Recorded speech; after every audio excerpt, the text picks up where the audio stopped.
And yes, it's recording. Okay.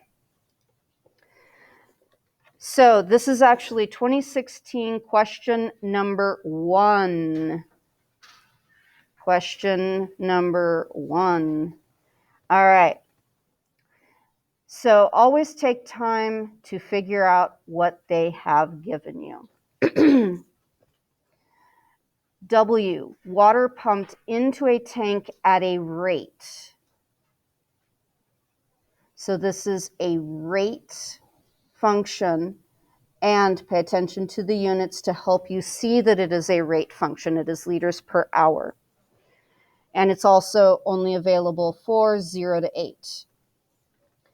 R, given as in a table. You are told it is differentiable and decreasing on this interval.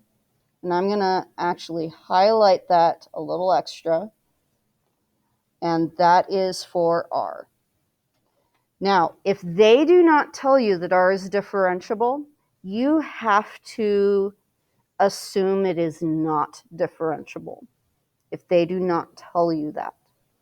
Not necessarily assume that it is, but not assume that it isn't, but assume that nothing. You have to think about the possibilities of if it was differentiable versus if it was not differentiable. Anything they don't tell you when they give you a table of values, if they don't tell you it's continuous, you don't know. Anything could happen in between these points. And even when they do tell you it's differentiable, you need to realize how much could happen between those points if all you know is differentiable, because you could have an entire giant, massive sine wave in between. Yeah.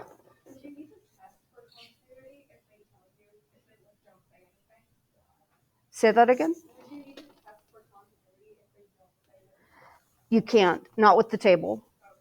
So I'm referring to if they give you a table, you can't assume anything. In fact, you need to imagine the craziest things going on in between these points. Okay, so the first thing is estimate R prime of 2. This is a very typical part A problem when you have a table of values that they actually just are asking you to estimate the derivative of the function in the table. And if, 2 is between 1 and 3. If you do not use points t equals 1 and t equals 3, if you use a different pair of points on this table, you will be incorrect. You are expected to use the nearest 2 points. Otherwise, you wouldn't have that data. You use your nearest data. If by chance they had asked you to estimate R prime of 3, I want you to know that you do slope once and only once, but there are 3 options. If they told you find R prime of 3, your 3 options are use t equals 3 and t equals 6, or use t equals 3 and t equals 1, or use t equals 1 and t equals 6. Don't do all of them, do one of them. If you do all of them, they all have to be correct. If you do one of them, only the one has to be correct. People will do all 3 and then average the 3. If you do that, all 3 have to be correct, and your averaging has to be correct. Don't do it. It's not necessary. This is asking you to do slope one time and one time only. So we're using these 2 points, and we're just throwing out. And you do have a calculator for a number 1 problem. So I'm just going to write this slope formula and tell you to do anything else with your calculator on that. It does, oh my goodness, oh my goodness, oh my goodness. What did I just underline? It's so easy to miss that. You're going to have scratch paper to work on in your actual AP test. Underline things like that to make sure that you don't forget to put it in. And I will say with the show the work that leads to your answer, the way that I have this slope written, that is showing numbers that are in specific spots within the slope formula. They need to see your slope formula and not just have you write an answer that your calculator spits out. That's the issue of show the work that leads to your answer. You can also, instead of writing the numbers, you can write r of 3 minus r of 1 over 3 minus 1, and then let your calculator spit out a number as well. Now, units of measure. What are the units of measure? It is representative of r prime. R is liters per hour. What is r prime?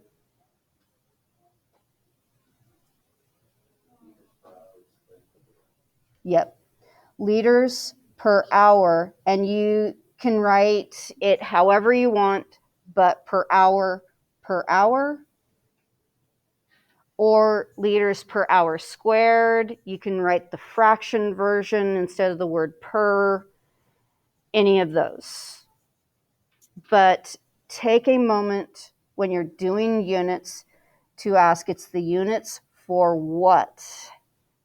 And then look at the units, realize it's the derivative, which means this additionally per hour on top of that.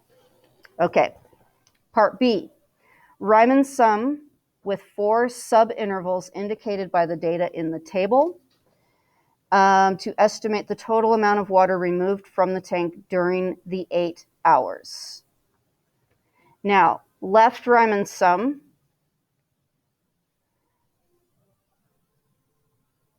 Hey, the band's sounding a lot better. So, left Riemann sum. Your interval from 0 to 1 will use the left x coordinate to find the r value. So you are calculating r of 0 and multiplying that by your delta t, which is 1 minus 0. I'm overemphasizing with the way I'm writing this down.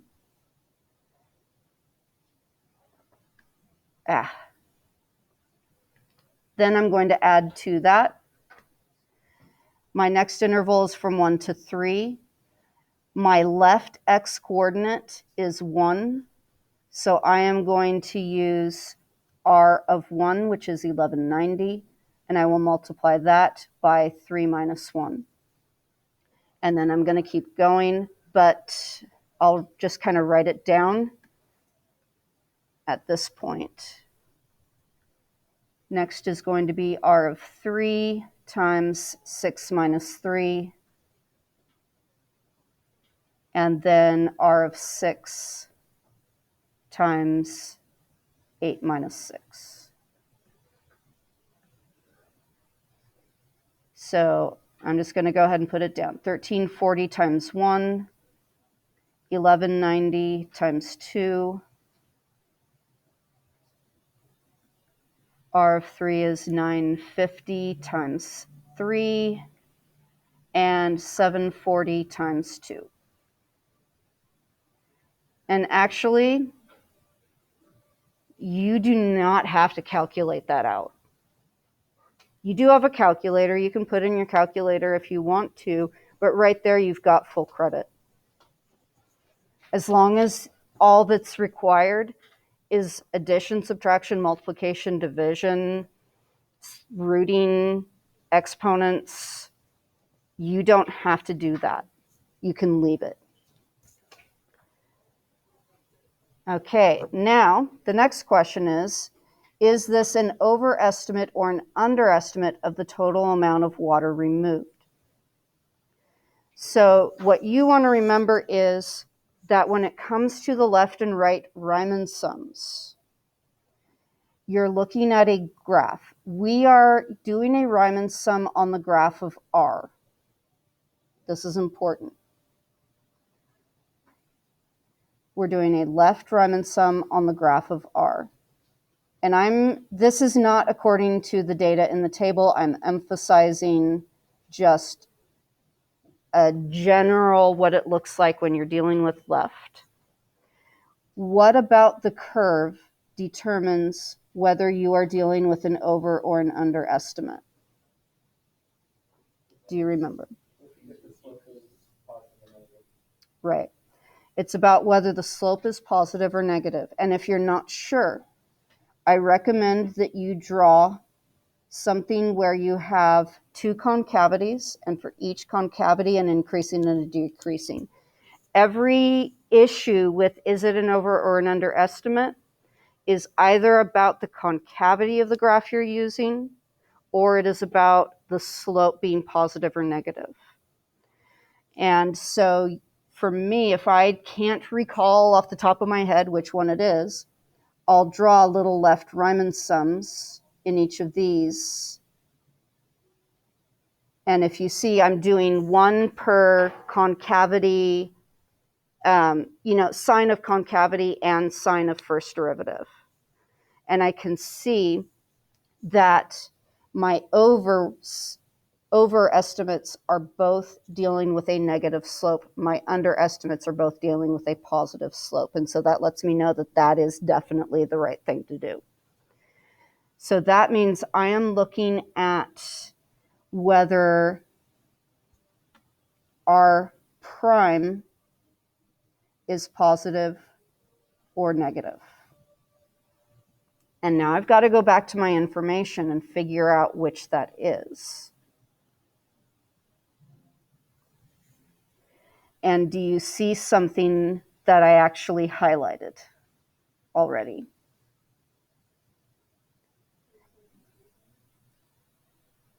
R is differentiable and decreasing.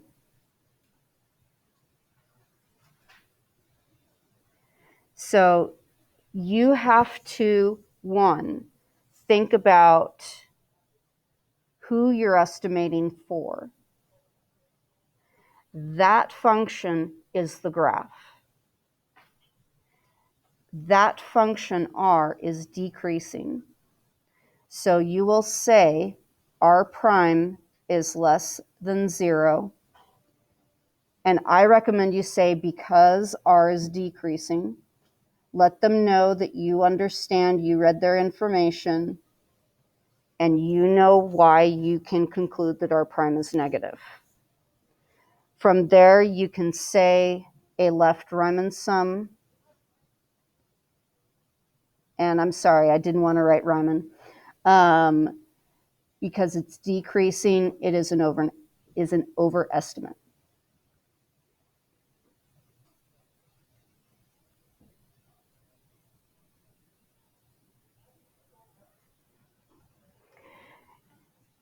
And that's all.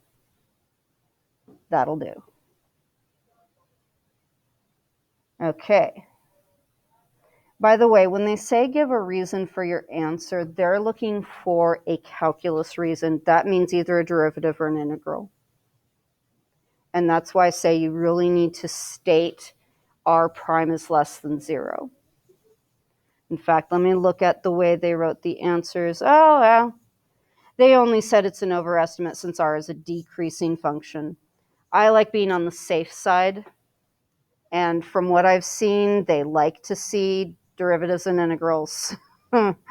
So that's why saying both R prime is negative because R is decreasing is you're covering the bases of whatever they're expecting for that explanation.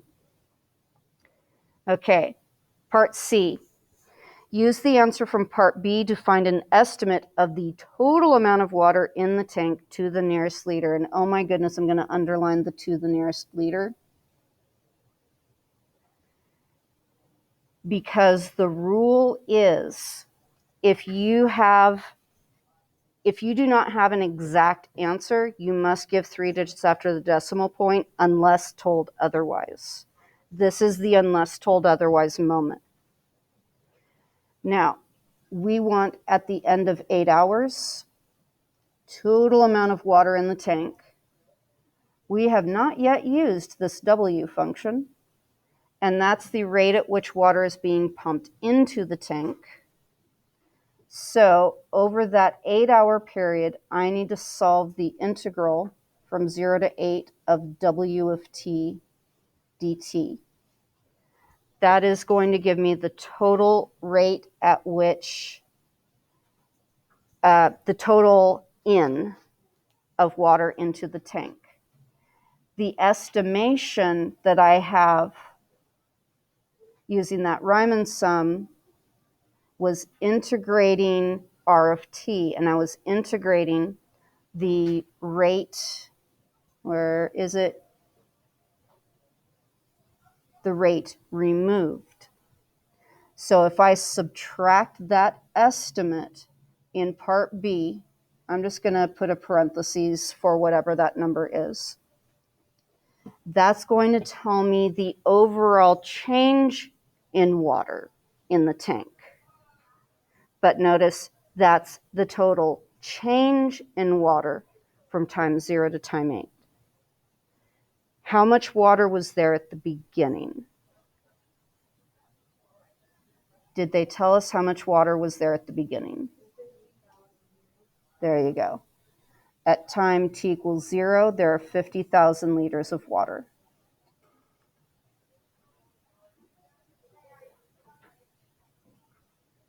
And the number answer from your estimate was 8050. That was the answer to part B, the numerical answer. And then all you have to do is get your calculator out and write down an answer. And make sure it's to the nearest liter. And I'm looking at the answers, and it's 49786. 49, I think I said 786, right? Did I say it? Is that? Okay. Liters. Okay, that's part C. Now, part D. Part D's harder. Yeah. Oh, you don't have to have correct spelling for the math exam. That's English. And I don't know about social studies, but English spelling matters. Math, as long as it's clear what the word is.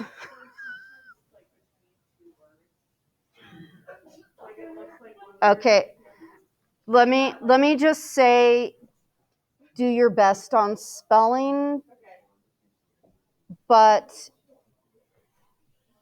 they won't mark you down for incorrect spelling.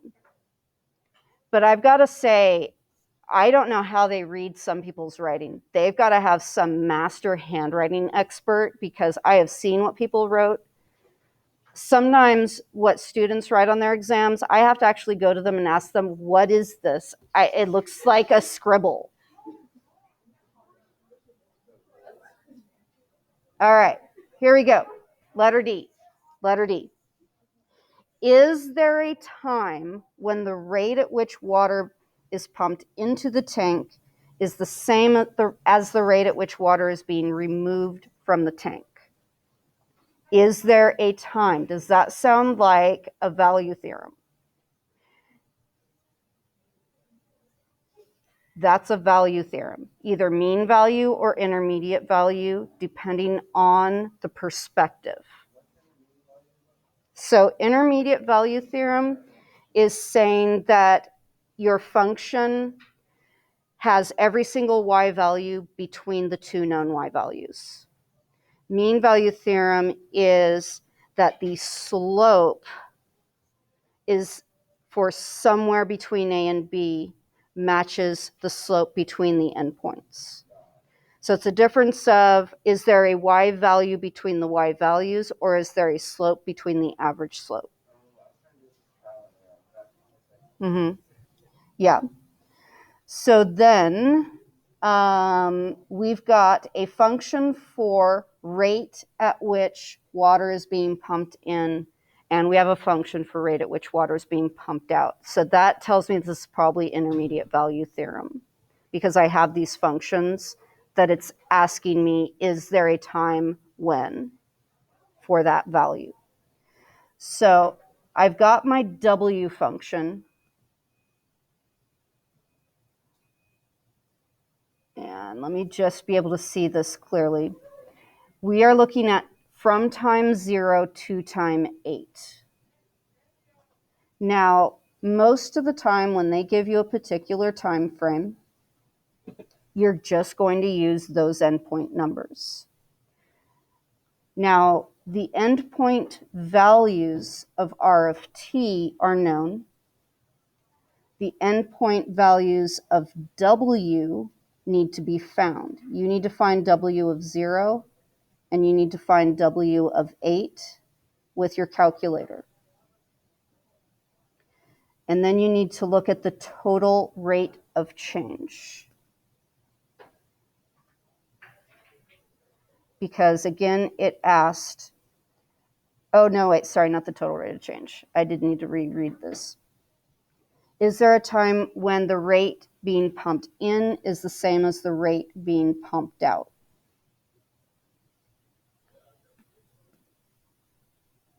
And I'm going to show you how you want to manage this. So rate in is W, am I correct on that? Okay, rate in minus rate out, if they are equal, you're trying to see when this is equal to 0. 0 is much easier to work with. So you're going to take this function and figure out what is it at time 8 and what is it at time 0.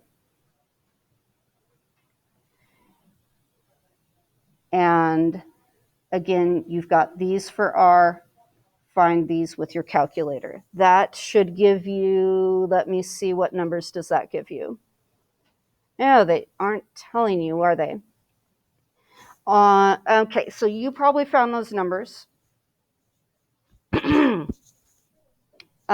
What the AP exam answers do say is that the subtractions at 8 give us less than 0.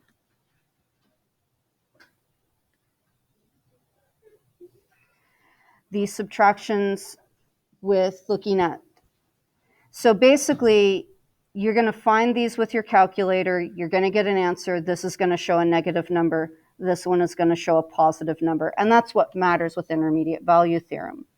With intermediate value theorem, you just need to show that one of them is bigger than what you're hoping to find it equal to, and the other end is smaller than what you're hoping to find it equal to. Then you just need to express that this is continuous, because remember, that is one of the necessities. Intermediate value theorem requires continuity. You need to express that the function W of t minus R of t is continuous over the interval from 0 to 8, inclusive of the endpoints. If it was mean value theorem, you would need to say this and the derivative. Now, technically, the derivative doesn't have to be differentiable at endpoints with mean value theorem.